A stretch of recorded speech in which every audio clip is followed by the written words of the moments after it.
Exode chapitre 19. Le troisième mois après leur sortie du pays d'Égypte, les enfants d'Israël arrivèrent ce jour-là au désert de Sinaï. Étant partis de Rephidim, ils arrivèrent au désert de Sinaï, et ils campèrent dans le désert. Israël campa là, vis-à-vis de la montagne. Moïse monta vers Dieu, et l'Éternel l'appela du haut de la montagne, en disant, « Tu parleras ainsi à la maison de Jacob, et tu diras aux enfants d'Israël.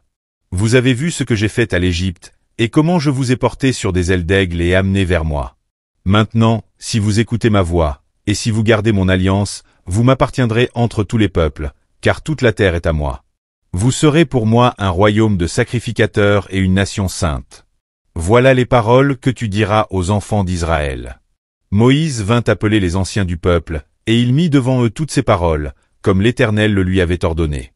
Le peuple tout entier répondit, « Nous ferons tout ce que l'Éternel a dit. » Moïse rapporta les paroles du peuple à l'Éternel. Et l'Éternel dit à Moïse, « Voici, je viendrai vers toi dans une épaisse nuée, afin que le peuple entende quand je te parlerai, et qu'il ait toujours confiance en toi. » Moïse rapporta les paroles du peuple à l'Éternel.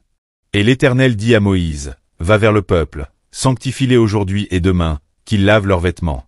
Qu'ils soient prêts pour le troisième jour, car le troisième jour l'Éternel descendra, aux yeux de tout le peuple, sur la montagne de Sinaï. Tu fixeras au peuple des limites tout alentour, et tu diras, gardez-vous de monter sur la montagne, ou d'en toucher le bord. Quiconque touchera la montagne sera puni de mort. On ne mettra pas la main sur lui, mais on le lapidera, ou on le percera de flèches, animal ou homme, il ne vivra point. Quand la trompette sonnera, ils s'avanceront près de la montagne. Moïse descendit de la montagne vers le peuple, il sanctifia le peuple, et ils lavèrent leurs vêtements. Et il dit au peuple, soyez prêts dans 3 jours, ne vous approchez d'aucune femme. Le troisième jour au matin, il y eut des tonnerres, des éclairs, et une épaisse nuée sur la montagne. Le son de la trompette retentit fortement, et tout le peuple qui était dans le camp fut saisi d'épouvante. Moïse fit sortir le peuple du camp, à la rencontre de Dieu, et ils se placèrent au bas de la montagne. La montagne de Sinaï était tout enfumée, parce que l'Éternel y était descendu au milieu du feu.